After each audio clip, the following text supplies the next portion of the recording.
Hello, good evening to all of you. आप सभी का स्वागत है सिलेक्शन अड्डा में। मैं हूं देवी सिंह। तो आज हम स्टार्ट करते हैं एनसीईआरटी 6 क्लास हिस्ट्री। जैसे कि मैं आपको बता दूं, हिस्ट्री हिस्ट्री के साथ साथ जो है आपका इकोनॉमी इकोनॉमी इवन पढ़ना नहीं है, और ज्योग्राफी मैं पढ़ाऊंगा। पॉलिटिकल साइंस ऋचा मैम पढ़ाएंगी, और सीडीपी का हिस्सा भी मैं ही कवर करूंगा। ठीक है, चलो।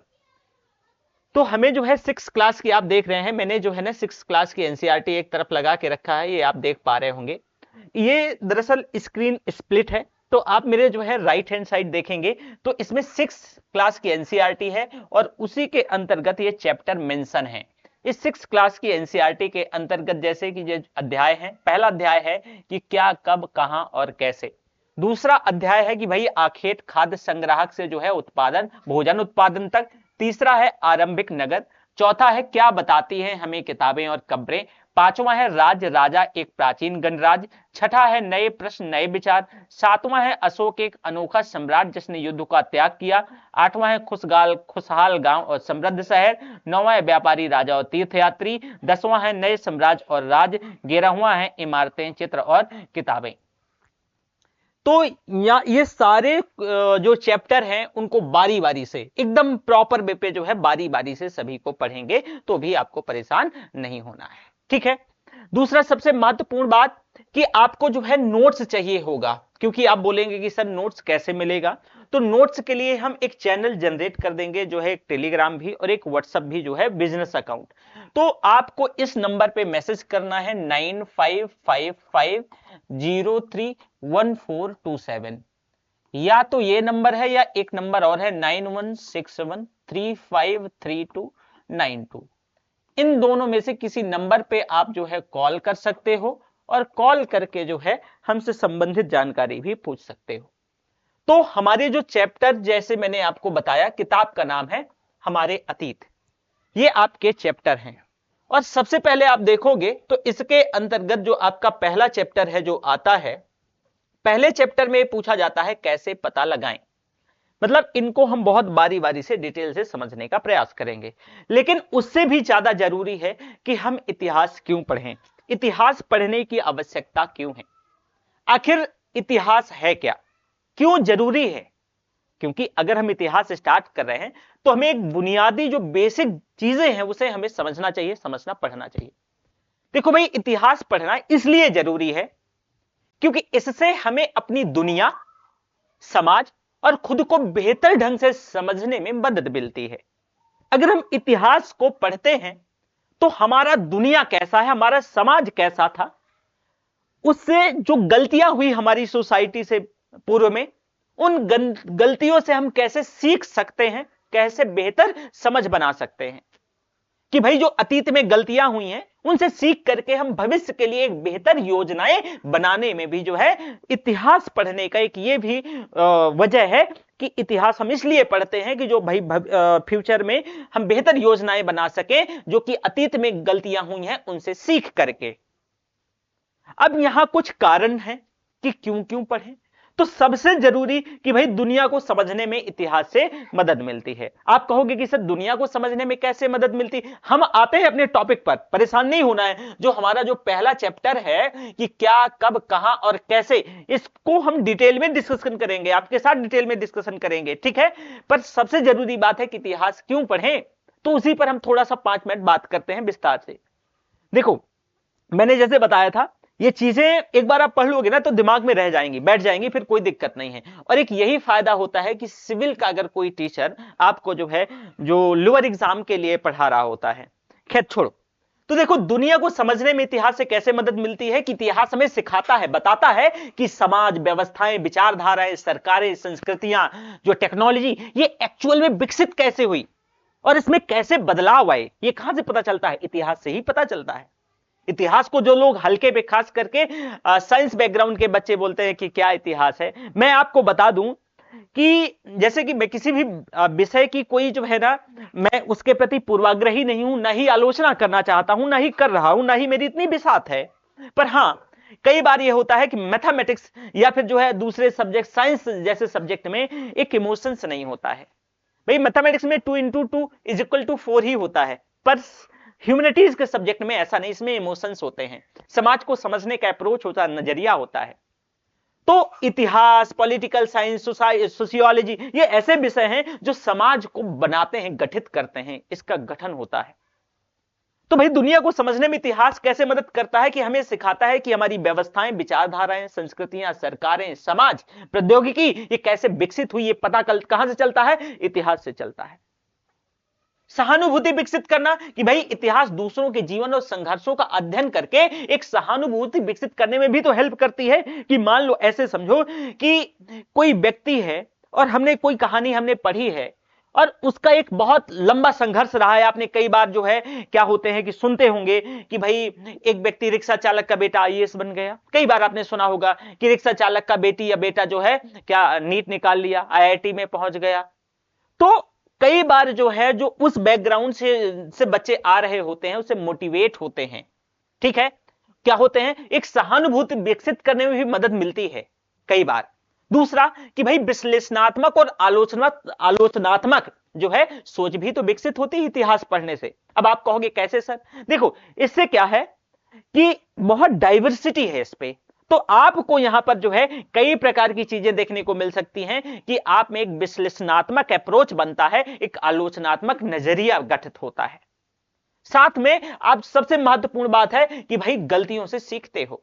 इतिहास में जो आपने पूर्व में, अतीत में गलतियां करी हैं तो उनमें हमें यह समझने में मदद मिलती है कि जो हुई घटनाओं ने कैसे चीजों को कैसे जो है बनाया है, और उन गलतियों में जो गलतियां हुई हैं उनसे हम कैसे सीख सकते हैं ताकि फ्यूचर में ऐसी कोई गलतियां ना हो।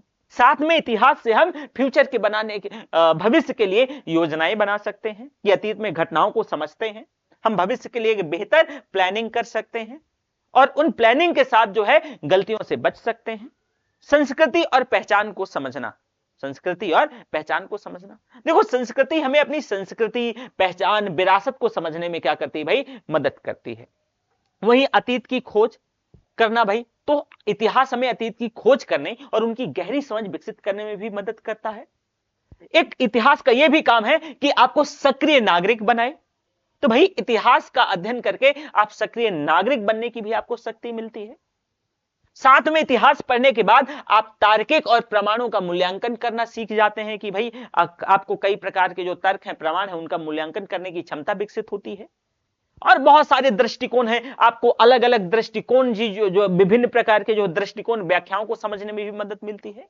आप मोटिवेट भी इतिहास से होते हैं कि फला व्यक्ति ने ऐसा कर दिया होगा, किया था, तो अब उससे हम कई बार अपने आप को क्या करते हैं? मोटिवेट करते हैं कि नहीं करते हैं? करते हैं। तो इतिहास हमें दरअसल जो है एक प्रेरणादायक कहानियां और उदाहरण प्रदान करते हैं, और यही जरूरी है इसीलिए कि हमें इतिहास पढ़ना चाहिए और इतिहास से हमारी जो है दिमाग की चीजें खुलती है। तो सबसे पहली चीज जो आई कि इतिहास क्यों पढ़ना चाहिए वो मैंने आपको बता दिया। अब आपका चैप्टर है पहला 6 क्लास की एनसीईआरटी का, जैसे कि क्या, कब, कहां और कैसे। इन टर्मिनोलॉजी को, इन जो है कीवर्ड कि क्या, कब, कहां और कैसे, इनको पकड़ के चलो और यही पूरी दरअसल कहानी है। देखो 6 क्लास में बच्चा का जितना अंडरस्टैंडिंग है उस कहानी के साथ समझाया गया है। पर आप सीटेट का एग्जाम दे रहे हैं तो यहां पर आपको कहानी नहीं पढ़ना है कि भाई रसीदा है, एक लड़की है, वो अखबार पढ़ रही है और उसकी निगाह एक जो है एक मतलब एक सुर्खी पर जाती है, जो किताब वो अखबार पढ़ रही है और वो कहानी एक जो है रिलेट करती है, देखती है। ये सब आपको कहानी महत्वपूर्ण नहीं है, ये कहानी से क्वेश्चन नहीं आएगा। तो भाई क्वेश्चन आएगा कैसे, क्या पूछा जाएगा, वो समझना है। तो देखो सबसे पहले कि हम जानते हैं कि इसका एक और मैं एक शॉर्ट नोट्स भी क्रिएट करवा दूंगा कि इतिहास का अध्ययन क्यों करें। तो आप ये जान गए शॉर्ट में कि भी अतीत की घटनाओं को जानने, समाज, संस्कृति, परंपराओं की समझ विकसित करने, इसलिए हमें जो है जरूरी है कि हम इतिहास का अध्ययन करें। हमें हमारी जड़ों को विकास की जड़ों और उनको विकास की जानकारी भी देता है। अब क्या जानना महत्वपूर्ण है? तो लोग अब इसमें इतिहास में कि भाई लोग इसमें जो है कैसे रहते थे, उन्होंने क्या खाया, क्या पहना, उन्होंने क्या क्या आविष्कार किए। तो यहां का क्या का मतलब यही है कि जैसे आपने शब्द देख पा रहे हो कि क्या, तो क्या डिटेल में पढ़ेंगे। तो क्या का मतलब यहां क्या है कि लोग कैसे रहते थे, उन्होंने क्या खाया, क्या पहना, उन्होंने कौन कौन से आविष्कार किए, ये सब क्या का मतलब है। अब कब की जानकारी हमें कैसे मिलेगी, तो कब की जानकारियां भाई तिथियों से, तिथियां और समय निर्धारण के लिए जो जैसे कि ईसा पूर्व और ईसवी का उपयोग किया जाता है, इतिहास को कालखंडों में विभाजित किया जाता है, बांटा जाता है, तो ये सारी चीजें। फिर जब क्या आप समझ गए, कब समझ गए, तो कब के बाद आता है कहां। तो कहां की जानकारी भी महत्वपूर्ण है कि भाई कहां, तो कहां का मतलब कि जो है कहां लोग रहते थे, नदियों के किनारे सबसे पहले मानव सभ्यताएं बनती हैं। उसके पीछे की वजह जानेंगे कि भाई क्या वजह है कि जितने भी लोग जो है पहली बसावट नदियों के किनारे हो रही है, पहाड़ों जंगलों और रेगिस्तान में ही लोग रह रहे हैं, तो क्या वजह है। इसके बाद चौथा टर्मिनोलॉजी जो कीवर्ड आता है कैसे। यहां कैसे का मतलब क्या है कि भाई इतिहास की जानकारी से कैसे हमें जानकारी मिलेगी। तो जैसे एक हस्तलिखित साक्ष्य भाई मिलेंगे, पुरातात्विक साक्ष्य मिलेंगे, मौखिक स्रोत मिलेंगे, हमें इतिहासकार और जो पुरातत्वविदों से जो जानकारी मिलेगी। तो ये सभी अध्ययन के क्या होंगे, स्रोत होंगे कि हम इन सारी चीजों के माध्यम से जान पाएंगे, समझ पाएंगे। तो सबसे पहले ये जानो कि इतिहास का अध्ययन क्यों करें, जो कि मैंने बता दिया है। अब इससे ज्यादा इसमें जानने की जरूरत नहीं है। तो सबसे पहले यह जानते हैं, हम आते हैं कि क्या, यहां पर आते हैं कि भाई जो है क्या पर जो आपका ये पहला जो है कीवर्ड है, ये देखो क्या, इसको जो है थोड़ा इरेज करते हैं। इसमें जो क्या आप देख पा रहे हैं, ये जो क्या है, इसके बारे में जरा समझने का प्रयास कीजिए। देखो इतिहास में क्या जानना महत्वपूर्ण है कि इतिहास में हम मुख्य तौर से यह जानने की कोशिश करते हैं कि लोग क्या खाते थे, वे किस तरह के कपड़े पहनते थे, वे किस प्रकार के घरों में रहते रहे होंगे, उनका जीवन यापन का साधन क्या रहा होगा, उन्होंने जो है कौन कौन से आविष्कार किए, उनका आपसी संबंध और समाज कैसा था। तो ये जो है क्या के बारे में जानकारी मिलेगी कि लोग क्या कर रहे थे। साथ में कब की जानकारी हमें कैसे मिलेगी, तो कब की जानकारी हमें जो है समय और तिथियां। तो देखो समय की जो गणना के लिए हम दो मेथोडोलॉजी का प्रयोग करते हैं। क्या है, दो मेथोडोलॉजी का प्रयोग करते हैं, एक ईसा पूर्व और एक ईसवी।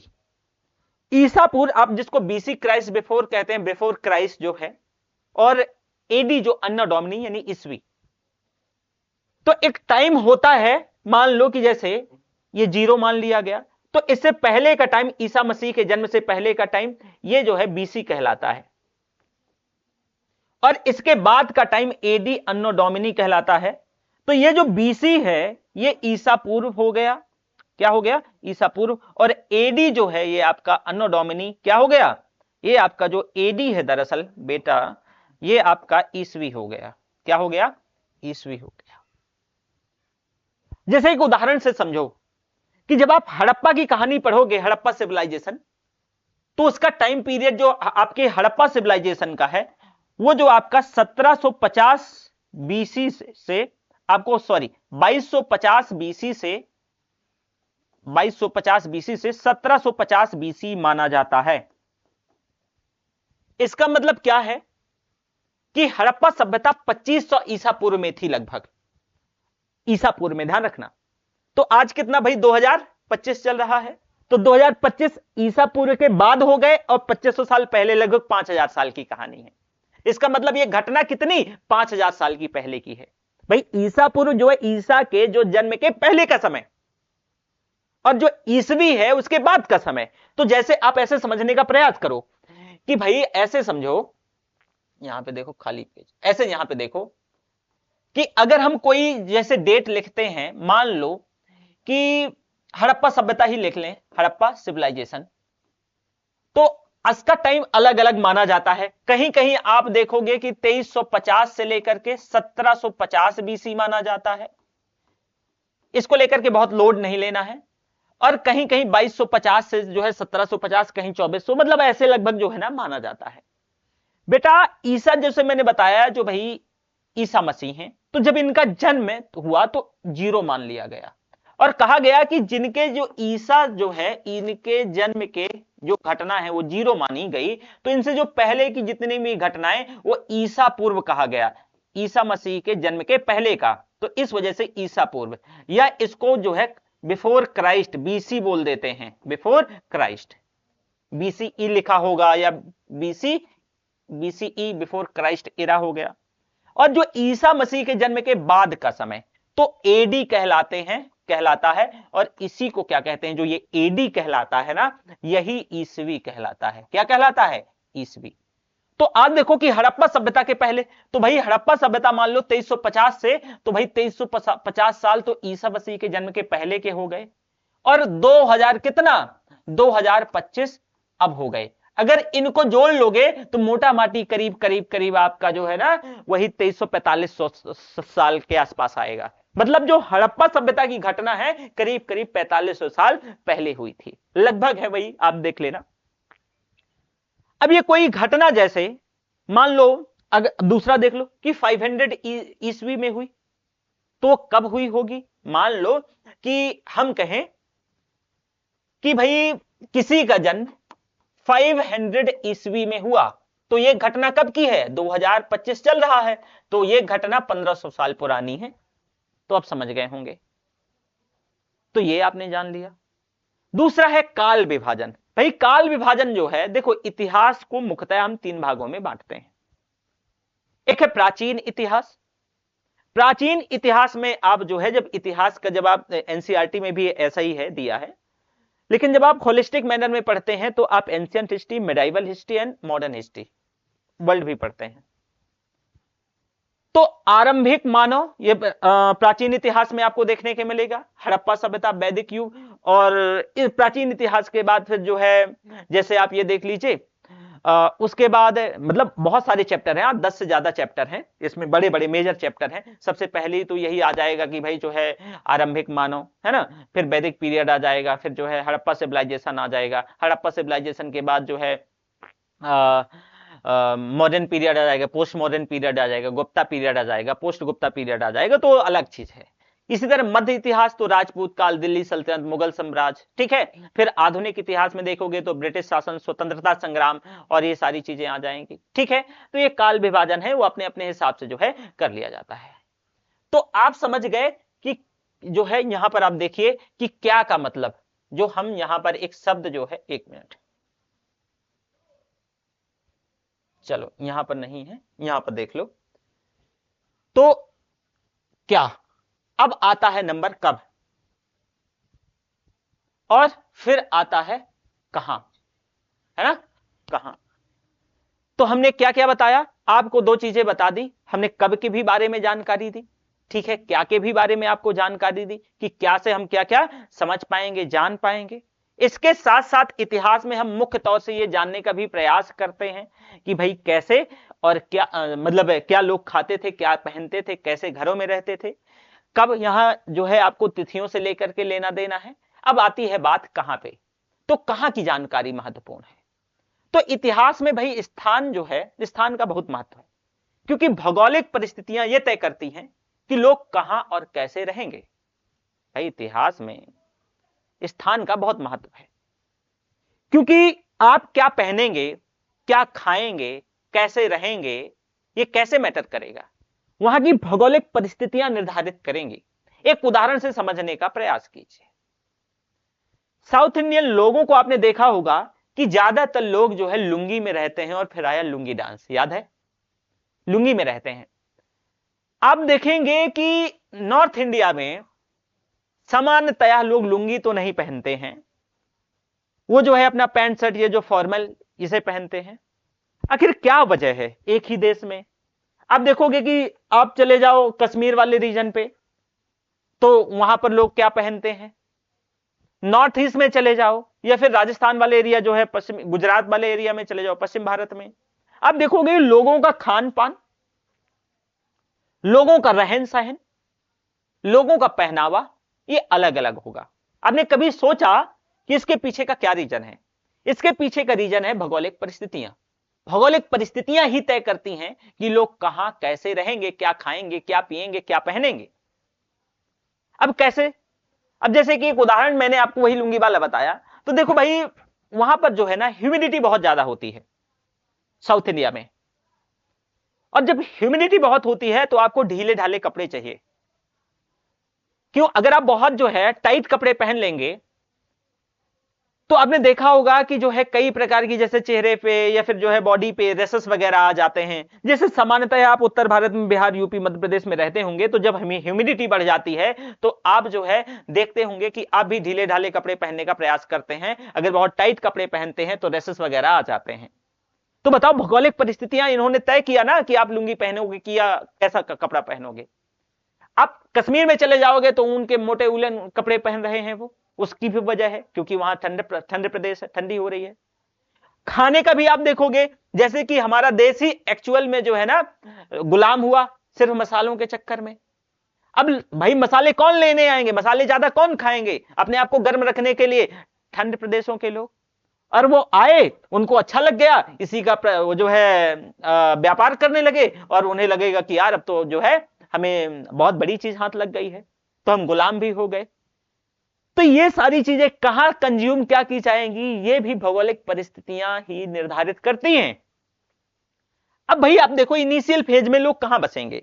अगर लोगों को बुनियादी चीजें मैं आपको कहूं कि मान लो एकदम जमीन सॉरी जो है एकदम मानव सभ्यता का ही जो है इनिशिएशन है, स्टार्टिंग ही हुई है, तो भाई लोग कहां बसेंगे? तो उनको बेसिकली क्या चाहिए? पीने के लिए पानी और खाने के लिए कुछ भी। अब भाई इतना विकसित नहीं हुआ है, मानव सभ्यता का इमरजेंसी हुआ है। तो अभी धीरे धीरे आप जो है वही हंटिंग, शिकारी उकारी बनोगे, ठीक है, लेकिन पीने के लिए बेसिकली पानी तो चाहिए ही चाहिए। तो आप अपना घर जब थोड़ा बहुत आप में समझ विकसित होगी तो आप क्या करोगे कि आप नदियों के किनारे अपना बसेरा बनाओगे। और यही वजह है कि आप देखोगे कि जितनी भी सभ्यताएं, चाहे वांगहो नदी की हो, चाहे सिंधु नदी की हो, या नील नदी की हो, या पीली नदी की हो, कोई भी सभ्यता जो पुरानी से पुरानी सभ्यता है वो आपको नदियों के किनारे मिलेगी। कहां मिलेगी? नदियों के किनारे मिलेगी। तो जैसे हड़प्पा सभ्यता, मोहनजोदाड़ो, ये सारी चीज आप देखोगे कि बसावट वहीं जैसे जैसे आगे बढ़ेगी तो गंगा और उसकी सहायक नदियां, नदियों के किनारे आप देखोगे जितने भी महाजनपद, 16 महाजनपदों में लगभग लगभग आपको यहीं मिलेंगे। क्यों? क्योंकि पानी आसानी से मिल जाएगा, भूमि उर्वर है। तो कुछ भी अगर ये सीख गए हैं बोना होना, थोड़ा बहुत जो है जानकारी हो गई है अन्न के बारे में, तो अगर ये बिखरा भी देंगे तो आसानी से जो है गेहूं चावल हो जाएगा, धान हो जाएगा, उसको कंज्यूम कर लेंगे। तो इजियरनेस ढूंढेंगे। दूसरा, और आपको कहां चीजें खाने योग्य मिल जाएंगी? पहाड़ों में, जंगलों में। जंगलों में भाई बहुत सारी चीजें जो है, तो आपको जंगलों में भाई शिकार भी आप कर सकोगे, ठीक है। तो पहाड़ों में और जंगलों में लोग रहेंगे, क्यों? आसानी से भाई जो है वहां जानवर मिल जाएंगे, आप हंट कर सकोगे, ठीक है। आप वहां कंदमूल, फूल, कंदमूल, जड़ें, पत्ते खा सकोगे, ठीक है। तो ये सारी चीजें आप वहां अपना बसेरा बनाओगे। इसके साथ साथ जो है फिर धीरे धीरे जैसे विकास होता जाएगा तो समझ विकसित होगी, और फिर आप मंदिर, मस्जिद और इसमें जो है फंस जाओगे। साथ में समुद्र तट और व्यापारिक बंदरगाहें। तो जब और इकोनॉमी विकसित होगी तो अब आप जो है कॉमर्शलाइज्ड बनोगे, सिविलाइज्ड बनोगे। तो अब प्रयास करोगे, और यही वजह आप देखो कि समुद्री किनारों पर बसे जो है शहर व्यापार के सेंटर हो जाएंगे। और यही सेंटर चाहे कांचीपुरम हो, या पुरी हो, या कोचीन हो, या मुंबई हो, तमिलनाडु मसूलीपट्टनम हो, अब देखोगे कि ये सारे जो बड़े बड़े जो महानगर हैं वो आपको समुद्र के किनारे ही मिलेंगे, क्योंकि व्यापार का सेंटर है ना भाई। तो रेगिस्तानी क्षेत्र में भाई राजस्थान जैसे शुष्क प्रदेशों में कई जो है ऐतिहासिक राज्य थे, मेवाड़ हो गया, मारवाड़ हो गया, जैसलमेर वगैरह हो गया। तो ये सारी चीजें तो आपने ये जाना यहां पर। अभी इसमें हम डिस्कस करेंगे, ठीक है, कि लोग कहां रहते थे, क्या रहते थे। बस एक ओवरव्यू दे रहा हूं। ओवरव्यू के बाद तो सारी चीजें हम डिस्कस करने वाले हैं कि भाई लोग कहां रहते थे, कैसे इसमें क्या होता था, ठीक है। तो ये हो गया। इसके बाद आता है नंबर आपका कि कैसे, भाई हमें ये जानकारी कैसे मिली। तो इतिहास की जानकारी हमें अलग अलग स्रोतों से मिलती है। लिखित स्रोत, जैसे पुराने समय में लोग विभिन्न सामग्रियों पर लिखते थे। जैसे कि भाई लिखने के लिए कागज कलम, किताब तो आज के जैसे था नहीं, तो जो ताड़ के पत्ते होते थे, पेड़ों की सूखी पत्तियां होती थी, उस पे लिखते थे। भोजपत्र एक विशेष प्रकार की छाल होती थी बेटा, उस पे लोग लिखते थे। ताम्रपत्र, तांबे की प्लेट पे जो है लेखन किया जाता था। कुछ जो है धार्मिक ग्रंथ भी लिखे गए, जैसे वेद, पुराण, रामायण, महाभारत, जैन और बौद्धों के कुछ ग्रंथ हैं। राजकीय शिलालेख और अभिलेख भी जो है जैसे अशोक के अभिलेख शिलालेख मिलेंगे, चंद्रगुप्त विक्रमादित्य के जो है सिक्के वगैरह मिलेंगे। साथ ही साथ इसके बाद जो है कुछ पुरातात्विक स्रोतों की भी बारे में जानकारी मिलेगी। अब जैसे प्राचीन काल की खुदाई से हमें जो है ना, जो इतिहास को समझने में जो है मदद करती है। कुछ जो है पुरातात्विक स्रोत मिलेंगे, जैसे सिक्के हो गए, और सिक्के हमें जो है शासकों और उनकी आर्थिक स्थिति की जानकारी देंगे। पुराने औजार हो गए, जैसे तीर, भाले, कुल्हाड़ी, मृदभांड, ये सारी चीजें हो गई। महल, किले और मंदिर, इनके अवशेष हमें जो है उस समय की स्थापत्य कला और रहन सहन की जानकारी देंगे। वहीं मौखिक स्रोतों की भी बारे में जो है थोड़ा जानकारी, कि इनसे भी हम इतिहास के बारे में जान पाते हैं कि पुराने समय में इतिहास को लिपिबद्ध करने से पहले लोग कहानियों में, इसको गीतों में और लोक कथाओं के माध्यम से पीढ़ी दर पीढ़ी जो है आगे बढ़ाते थे, क्योंकि लिखने के लिए ऐसा उनके पास कोई सामान नहीं था। तो जब लिखने के लिए चीजें नहीं थी, तो मौखिक स्रोत के तौर पे जो है कि मैंने जो है अपने बच्चे को सुनाया, मेरा बच्चा अपने बच्चे को, और अपना बच्चा उसका बच्चा उसके बच्चे को।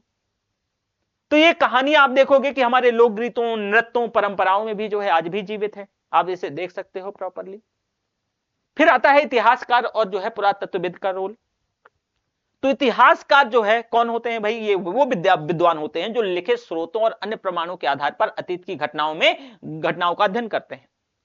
अब पुरातत्वविद जो है वो साइंटिस्ट होते हैं जो खुदाई करके पुरानी वस्तुओं और स्थलों का जो है अध्ययन करते हैं। तो इतिहास की ये जो है प्रमुख क्या है, विशेषताएं हैं। अब भाई इतिहास हमेशा देखो प्रमाणों के आधार पर होता है। इतिहास केवल राजाओं, युद्धों की कहानी नहीं है, बल्कि आम लोगों के जीवन को भी क्या करता है, यह दर्शाता है। इतिहास में समय के साथ हुए बदलावों का भी अध्ययन किया जाता है, और इतिहास हमें यह समझने में मदद करता है कि समाज और संस्कृति क्या होगी भाई, कैसे विकसित होगी। इतिहास केवल घटनाओं का संग्रह नहीं है कि ये हमारे जो है ये हमारे अतीत को जोड़ता है, भविष्य को बेहतर बनाने की सीख देता है। और इतिहास को समझने के लिए हमें लिखित, पुरातात्विक, मौखिक जो है स्रोतों का अध्ययन करना जरूरी हो जाता है। समाज और सभ्यताओं के विकास की कहानी हमें नदियां, पहाड़, व्यापारिक केंद्र, अन्य स्थानों पर जानकारी मिलती है। तो ये बेसिकली क्या था भाई, कि आपने ये देखा कि एक ओवरव्यू था। अब हम अपने जो है टॉपिक पे चलते हैं। तो सबसे पहले जो बात आती है, जैसे कि मैंने आपको बताया कि कैसे पता लगाएं।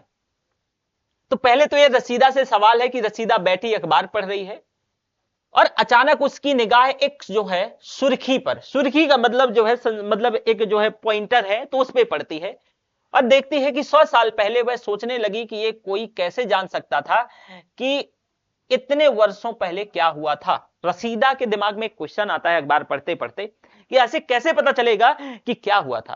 भाई कुछ तो इसको जानने के लिए जो है क्या होना चाहिए, कुछ तो तरीका होना चाहिए। तो उसी के लिए फिर जो है आगे यहां पर बात आती है, वही उसी के बारे में जो है मैंने अभी आपको बताया था कि कैसे जानकारी मिलेगी। तो इतिहास के जानने के स्रोतों के बारे में मैंने डिस्कस किया।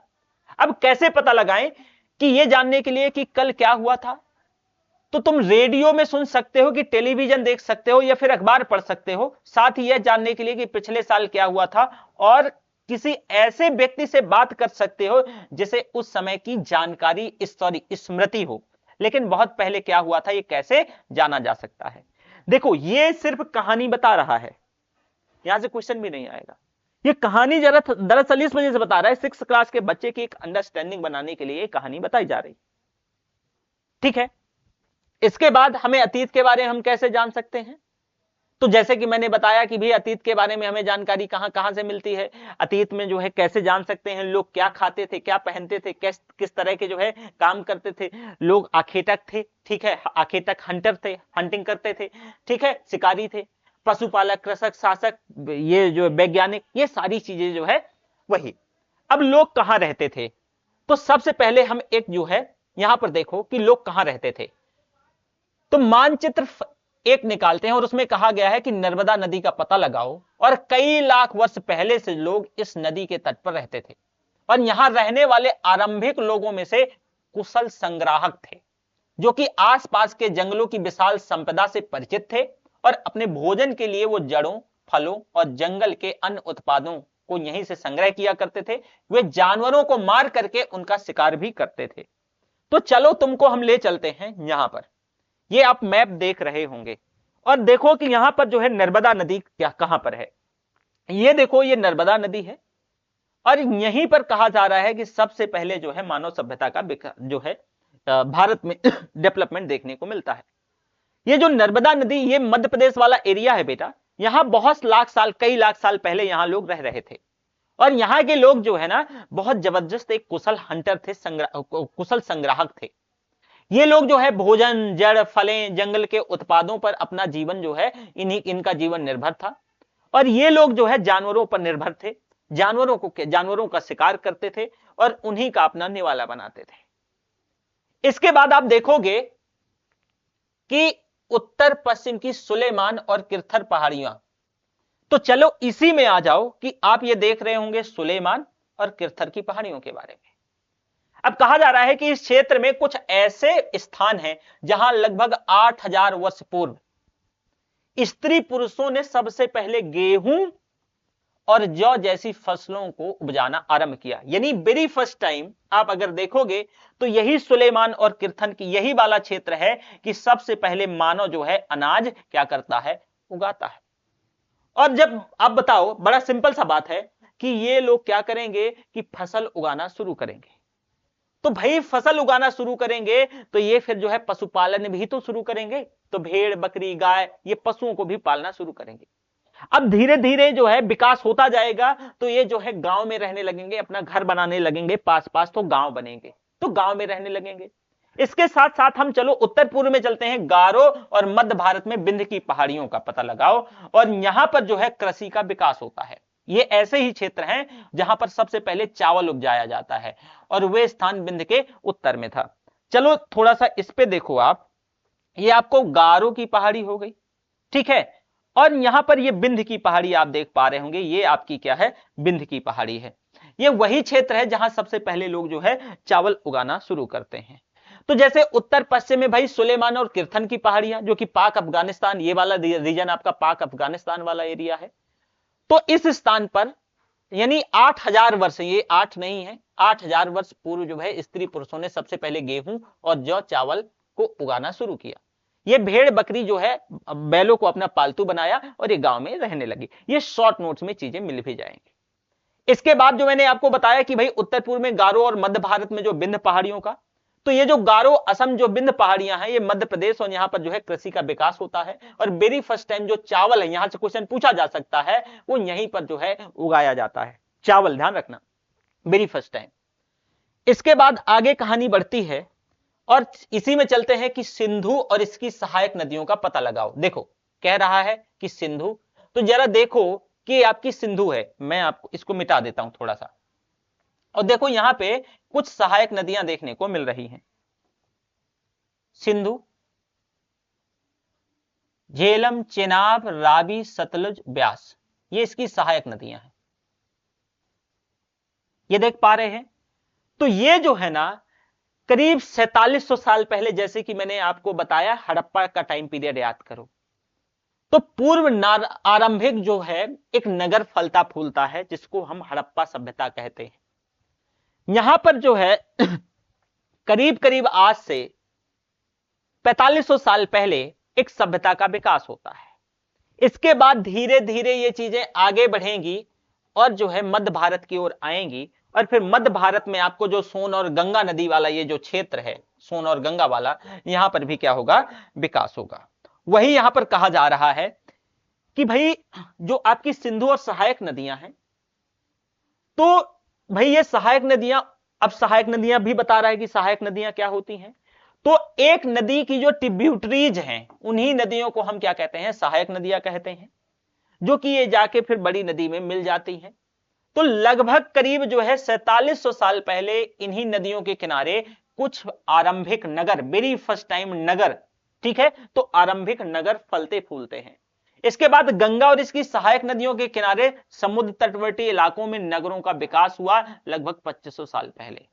आप हड़प्पा सभ्यता की अगर बात करोगे तो हड़प्पा सभ्यता कब आती है, हड़प्पा सभ्यता का जो टाइम पीरियड होता है वो 2350 से 1750 बीसी के आसपास, करीब 4700-4500 साल पहले।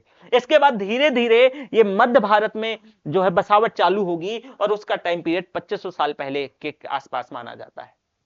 गंगा और उसकी सहायक जो नदियां जैसे सोन नदी, इसका पता लगाना है। और गंगा के दक्षिण में इन नदियों के आसपास का क्षेत्र प्राचीन काल में जो है मगध, जो कि वर्तमान में जो है बिहार में जो वाला एरिया है, मगध बहुत बड़ा जो है साम्राज्य था।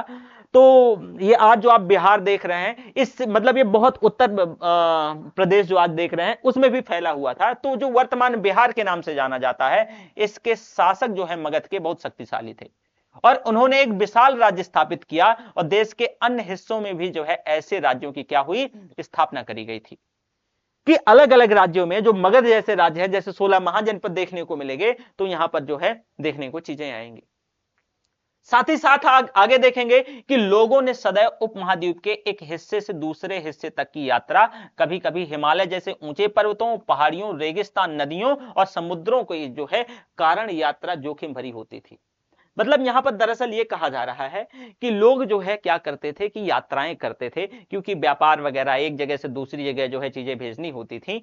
तो आज जैसे लॉ एंड ऑर्डर नहीं होता था, तो लॉ एंड ऑर्डर नहीं होता था, प्रॉपर व्यवस्था नहीं थी, तो जो यात्राएं थी वो काफी चैलेंजिंग हुआ करती थी। उसी के बारे में यहां पर थोड़ा सा डिस्कस किया जा रहा है। साथ में हमारे देश के नाम को लेकर के आगे की, भाई देश का नाम कैसे हमारा भारत पड़ता है, इंडिया पड़ता है, क्या है, जरा इसकी कहानी थोड़ा सा देख लो जरा।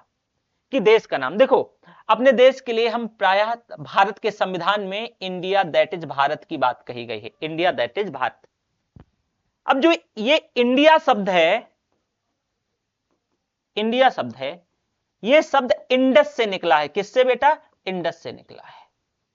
और इसे संस्कृत में जो है सिंधु कहा जाता है। क्या कहते हैं इसको? सिंधु कहा जाता है। ये अरेबियन लोग सा का सही से प्रोनाउंसिएशन नहीं कर पाते थे, तो सा को ये जो है ना हा बोलते थे, सा को हा।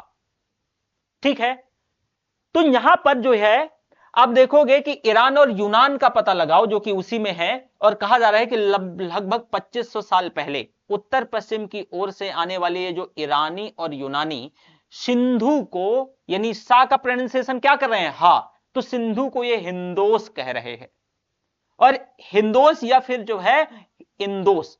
और इसी नदी के पूर्व में जो लोग रहते थे, पूर्व में जो स्थित थे, तो उनको जो है यही हिंदोस भूमि प्रदेश किया, फिर जो है इंडिया कहा जाने लगा, या उसके लोग। भाई सा को जो सिंधु से पूरब थे, भाई मान लो ये सिंधु नदी है, देखो इधर। अब ये लोग सही से इसका प्रोनाउंसिएशन नहीं कर पा रहे हैं, ये सिंधु नदी है, तो ये तो पूरब वाला हुआ ना, ईस्ट हो गया, ये वेस्ट हो गया, नॉर्थ हो गया और साउथ हो गया। भाई ये सा का सही से प्रोनाउंसिएशन, सा का प्रोनाउंसिएशन हा पे करते हैं, सा का प्रोनाउंसिएशन हा पे करते हैं, तो सिंधु को ये हिंदोस कहा जाने लगा, और वहीं से जो है ना ये फिर इंडिया शब्द आता है। क्या आता है? इंडिया आता है। ठीक है, तो ये भी आपने देख लिया, ये भी आपने जान लिया, एक इसे देख लिया, तो ये भी आपने जान लिया। अब भारत का नाम जो है प्रयोग उत्तर पश्चिम में रहने वाले लोगों के एक समूह के लिए किया जाता था, और इस समूह का उल्लेख संस्कृत की आरंभिक लगभग जो है 3500 वर्ष पुरानी है, और इसकी एक कृति है ऋग्वेद, और उसमें भी जो है इसका प्रयोग मतलब देखने को मिलता है। तो ये सारी चीजें। अब जो है अतीत के बारे में आप कैसे जाने, कि हमें अतीत के बारे में, हम अपने पास्ट के बारे में कैसे जानेंगे? तो पास्ट के बारे में जानने के लिए भी मैंने आपसे बताया कि आप किन किन कैसे चीज, जैसे कि पांडुलिपियां हैं, पांडुलिपियों की भी बारे में मैंने डिस्कस करी थी कि भाई पांडुलिपि जो है ये पुस्तकें हाथ से लिखी होती थी, और जैसे कि जो ताड़ के पत्ते हैं, जो भोज पत्ते हैं, उनसे उन पे लिख दिया जाता था। ठीक है, इसके बाद आप देखोगे कि अंग्रेजी में इसके लिए मैन्युस्क्रिप्ट शब्द का प्रयोग किया, और लैटिन शब्द में मेन्यू जिसका अर्थ होता है हाथ। ठीक है, तो इन पांडुलिपियों में जो है ना क्या है कि इन पांडुलिपियों को मैन्युस्क्रिप्ट कहा गया, और वही यहां पर कहा गया है कि भाई अतीत की जानकारी हम कई तरह से प्राप्त कर सकते हैं। इनमें से एक तरीका है कि अतीत में लिखी गई पुस्तकों को ढूंढें, पढ़ें, और ये पुस्तकें हाथ से लिखी होने के कारण इनको पांडुलिपि कहा गया। मैन्युस्क्रिप्ट इसको इंग्लिश में बोलते हैं। मेन्यू का मतलब जो है, जैसे कि मैंने आपको बताया, इसका मतलब ही हाथ होता है। ठीक है, तो इसका मतलब क्या है? मेन्यू का हाथ। और इससे हाथ से निकला, यानी पांडुलिपियां जो ताड़पत्तों में हिमालय क्षेत्र में जो उगने वाला जो भोजपत्र हुआ करता था, उसकी छाल से एक विशेष प्रकार से जो है तैयार किया जाता था और उसी पर लिखा जाता था। ये आप देख पा रहे होंगे, ये जो है प्रॉपर लिखा हुआ है। ठीक है, तो ये भी आपने देख लिया। इसके साथ साथ जो है कुछ और चीजें हैं। अब जैसे दूसरा चैप्टर तो आज नहीं हम करेंगे,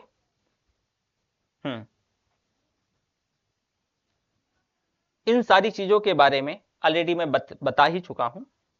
एक काम करेंगे कि कल से थोड़ा सा और चीजें बेहतर, जैसे कि मैं तिथि और इतिहास के बारे में भी आपसे डिस्कस कर चुका हूं कि तिथियों का मतलब क्या है, और मैंने जो है आपसे बिफोर क्राइस्ट के बारे में जो ईसा पूर्व है, और इसको जो है ना वही ईसा मसीह के जन्म वाली कहानी है यहाँ पर दरअसल बताई गई है। तो ये आपका जो चैप्टर होता है वो होता है कंप्लीट। ठीक है, तो ये ठीक है, चीजें हो ही गई। ठीक है, और ये मैं मान के चलता हूं कि यहां तक किसी प्रकार से कोई डाउट नहीं होगा। तो ये क्लास यहीं तक, फिर मिलते हैं हम जल्दी। थैंक यू, फिर मिलेंगे।